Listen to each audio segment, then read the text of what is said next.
There and back again. A Goggins Tale Part 8. The Golden Hall.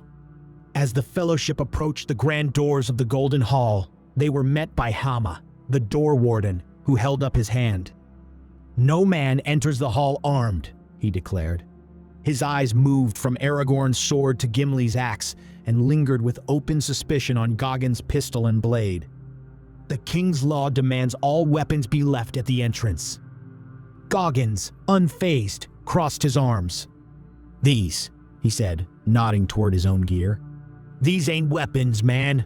They're tools." He flashed a grin, looking directly at Hama. "You ever try building a shed without tools?" Hama, looking uncertain, glanced at Eomer, who nodded calmly. "They are not weapons," Aragorn said diplomatically, "and though they may seem strange, they are no threat to Rohan." "Let them pass," commanded Eomer. "Very well," nodded Hama, moving aside. After a moment's hesitation, Hama relented, allowing Goggins to keep his gear while collecting Aragorn's sword and Gimli's axe. Satisfied, he led them inside. The Fellowship entered the hall, where the mood was heavy with suspicion. Eyes shifted warily toward the company as they crossed the threshold. But when the riders recognized Boromir, their demeanor shifted dramatically. Murmurs of Lord Boromir of Gondor rippled through the room, and several of the men bowed their heads in respect, their wariness giving way to admiration. Boromir stepped forward, his gaze fixed on the old man seated upon the throne at the far end of the hall. Theoden, King of Rohan, appeared more withered than Boromir had imagined, his once powerful frame slumped and hollowed by age and sorrow. Beside him sat a man with sallow skin and a gleam of malice in his eye, Grima Wormtongue. He rose as the company approached, his thin lips curling in a smug smile as he surveyed them. "Visitors from Gondor and beyond," Wormtongue said, his voice slick with false courtesy. "You have traveled far to disturb the peace of Meadowseld. I hope it was worth the effort." Boromir narrowed his eyes but forced a measured tone. "We come in friendship and with urgent matters to discuss with the king." Wormtongue sneered, glancing at the king as if weighing his ability to respond. The old man looked only half awake, his eyes glazed. "The king is weary," Wormtongue replied. "Surely any news can wait." "It is not the time for such talk." Goggins leaned forward, suspicion on his face. "You must be that slimy fuck Wormtongue." Wormtongue's eyes flickered to Goggins, his expression briefly faltering. But he regained his composure, his voice dripping with disdain. "Our halls are dark enough without your presence. Seldom does one so dark bring aught but evil tidings. Why come you here, servant of darkness?" hissed Wormtongue in a voice so venomous the hobbits took a step back. A collective shudder ran through the Fellowship in anticipation of their companion's reaction. They all knew by now how swift and brutal Goggins could be when dealing with insults to his complexion and with no Gandalf to temper his response. Grima was in for the shock of his life. "Who you think you talking to, Severus Snape-looking motherfucker?" bellowed Goggins with such fury even the wary king looked up in fright. "I will gut you like a motherfucking fish. You think I'm playing?" "Who are you to speak so boldly in the house of the king?" responded a shaken Grima, attempting to regain his composure and command of the situation. "Someone who doesn't take kindly to fucking rats. I hear you've been sucking the king off. I merely provide comfort to my lord, who is worn after long years protecting his people. Can you not see how the king is burdened?" The Fellowship gasped. "So it is true. The abomination has spread," said Aragorn in a whisper that carried through the echoing hall. "And why not?" spat Grima. "My lord has given his all. Why should we, who serve him loyally, not see to his needs, provide service and relief where we can? Do you not see, even at this age, through my tending the Lord may still rise and stand tall when called upon?" "No man should be so dishonored," said Aragorn, looking away in disgust. "Though he be bent over, I, Grima, at least will stand behind my lord and ensure he receives all that I, his faithful servant, can give him." "Damn, you bending him over now too?" This nasty shit is worse than I could have imagined, man. Wormtongue's face twisted with anger. "Seize them!" he cried. At this, a dozen armed men stepped forward out of the shadows. "Hold!" commanded Eomer, stepping forward. "You hold no power here," spat Grima, "you who are banished from this land." He gestured for the men to continue, but they now hesitated, reluctant to harm the Lord Boromir and disobeying a command from the former marshal. Eomer stepped forward, his face hard with anger as he confronted Grima. "You twist the king's will to your own ends, Wormtongue," he accused, voice carrying through the hall. "Rohan suffers because of your poison, and its people would see you cast out." Grima sneered, though he shrank slightly under the marshal's intensity. "And you, Eomer, are a traitor to this realm, stripped of your titles, a vagrant with no authority in this hall. Do you dare challenge the king's most trusted counselor?" Eomer bristled, his hand inching toward his sword hilt as he stepped closer. "The only thing you counsel is corruption. If it were not for the king's current state, you would have faced judgment long ago." "Enough!" Goggins' voice cut through. Eomer and Grima paused, their harsh glares fixed on each other. But before Grima could respond, Goggins took advantage of the silence, his patience visibly gone. In a flash, Goggins lunged forward, fists flying into Grima's thin, sallow face with a brutality that left the onlookers frozen in shock. Each strike landed with a sickening impact, and Grima crumpled, unable to muster even a weak defense. Those watching turned their eyes away, wincing as Goggins continued the merciless beatdown, his face set in fury. Sam, standing back, actually managed a relieved sigh, thinking, "Glad it's not me this time." When Goggins paused, his fists bloodied, Aragorn stepped in, grasping Grima by the collar. He exchanged a quick nod with Goggins, and together they dragged the cowering Wormtongue from the hall into a small chamber just off to the side. They threw him against the stone wall where he collapsed, trembling and clearly broken.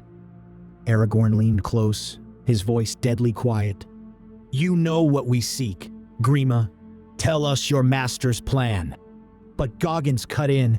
"Now, normally I'd take the easy option and just waterboard your ass, but I feel your ass deserves the full experience." Grima, bloodied and shaking, cast desperate glances between them, but Goggins loomed close, his cold stare unyielding. "I fucking hate traitors," Goggins growled. "Tell us about your boyfriend Saruman, or you ain't gonna see tomorrow."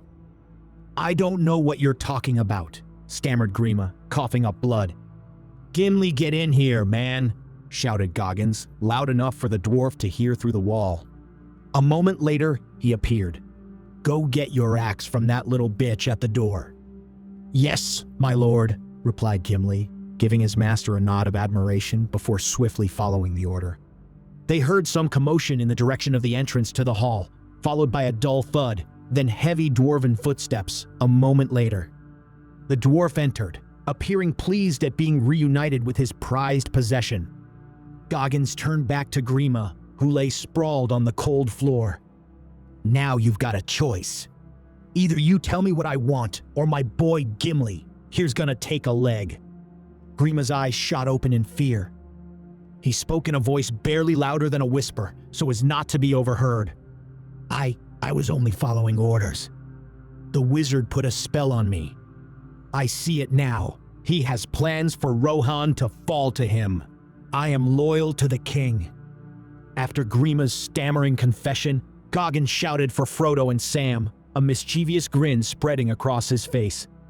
"Well, boys," he said, cracking his knuckles, "looks like it's your turn to handle the rat. You want a shot at interrogating a prisoner, right?" Grima, still hunched and trembling on the floor, chuckled weakly as he eyed the hobbits. "What is this?" he sneered, struggling to stand. "You send children to handle me? I've endured worse than the pitter-patter of small fists. Go back to your toys." Frodo and Sam exchanged a glance. A sudden dark intensity gleamed in their eyes, a look Aragorn and Gimli had never seen in the two hobbits before. In silent understanding, They stepped forward and began their work.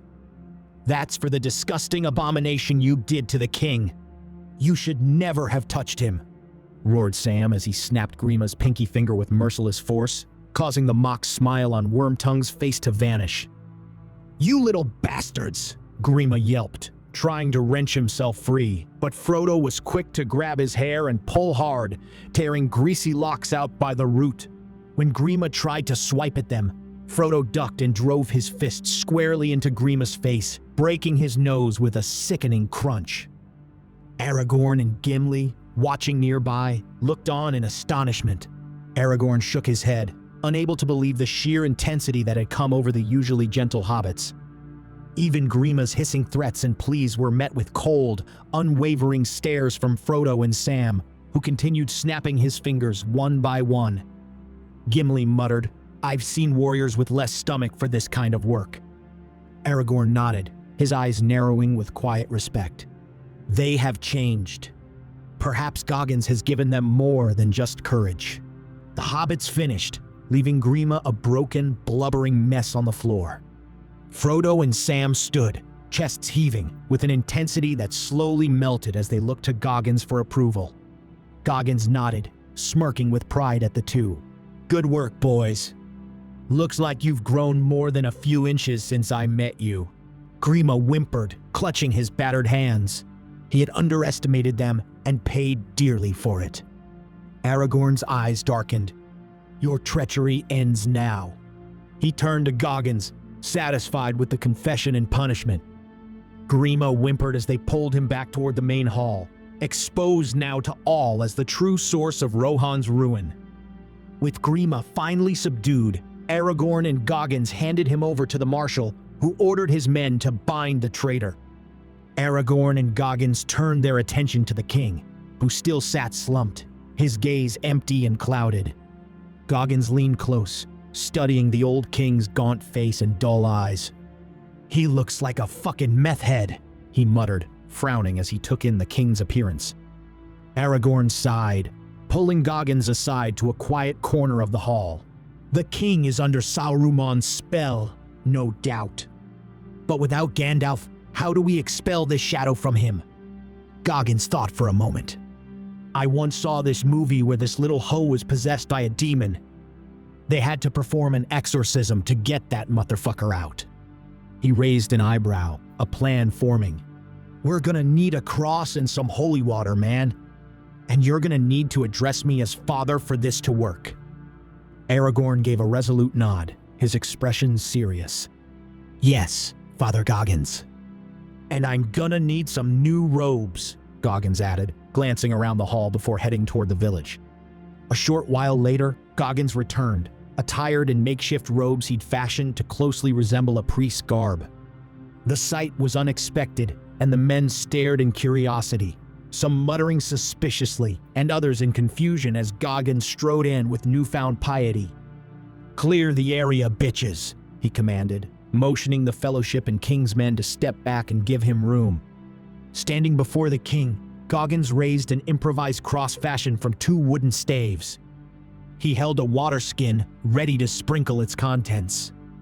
From the back of the room, a fair-haired woman ran forward towards the king. "Owen, no," shouted Eomer. "Stop that little hoe," Goggins gestured to Aragorn, who promptly grabbed the woman, preventing any interference. "Now, that rat may have sucked out your soul, but we here to pull it back in," said Goggins, turning his attention back to the king. "Let's get this demon out of you." He squared his shoulders, taking a deep breath before calling out in his loudest voice, "By the power of God, I compel the spirit of Sauron to get the fuck out of here." The fellowship watched with bated breath. Aragorn, who stood restraining the struggling woman, whispered, "Father Goggins, is it working?" Goggins did not respond. Focusing on the king, he continued the exorcism. "In the name of God, release this motherfucker immediately." He splashed water across the king's face and crossed himself dramatically. But there was no effect. Disappointed, but still undeterred, Goggins thought for a moment, glancing around shiftily. If this approach was proving less effective than hoped, perhaps he should try an alternative. Reaching into his pocket, he withdrew his contingency plan. A small, sleek device with two sharp prongs at the tip. A taser. Goggins grinned, unfazed. Sometimes you gotta shock a motherfucker back to his senses. A crackling arc of electricity leapt between the prongs. With a nod to Aragorn, Goggins jabbed the taser into the king's forehead.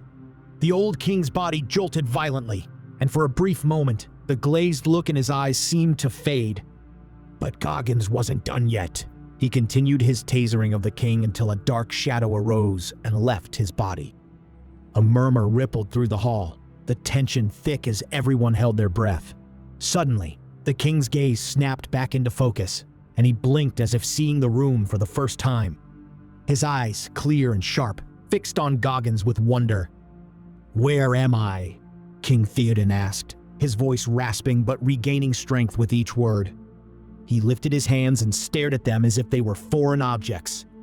"What has happened to me?" Aragorn stepped forward, bowing respectfully. "Your mind was poisoned by Saruman's influence, my lord. But thanks to Lord Goggins, you are now free of his hold." The lady, who Aragorn had been restraining, broke free of his hold and rushed forward, tears of relief in her eyes. She knelt beside her uncle, grasping his hands. "Uncle, you are restored." The king looked down at her, his face softening. He then raised his head to the hall, his expression now sharp and regal. "It is time for Rohan to awaken as well." As he stood, his strength returned, and he gazed at his people, the light of a true king once again in his eyes. He turned to Grima, who was still restrained, pale and trembling in horror at seeing his spell broken. "Grima," Theoden said, his voice like thunder, "you betrayed me, poisoned my mind, and cast a shadow over my people. For your crimes against Rohan, you will pay dearly." With a nod to the men, the king signaled the guards to drag Grima from the hall. As Grima wailed in protest, the people of Rohan erupted in cheers, finally freed from the darkness that had lingered far too long. Aragorn clapped Goggins on the shoulder with a wide smile. "You continue to amaze us with your skills, father."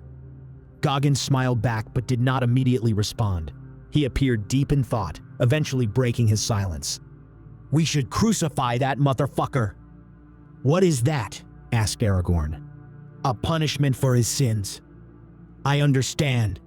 I will raise this matter with the king." Aragorn gave Goggins a respectful nod and left to join the rest of the fellowship. As the fellowship moved outside, Eowyn approached, bowing slightly toward Goggins. "Thank you for restoring my uncle, Lord Goggins," she said, her voice steady, though her eyes still held a trace of hunger. "Ain't nothing. You look like you got a lot on your mind. Perhaps you want to do some confession later this evening," he replied, giving her a smirk which caused the lady to blush. "I am in need of unburdening myself," she smiled, nodding shyly.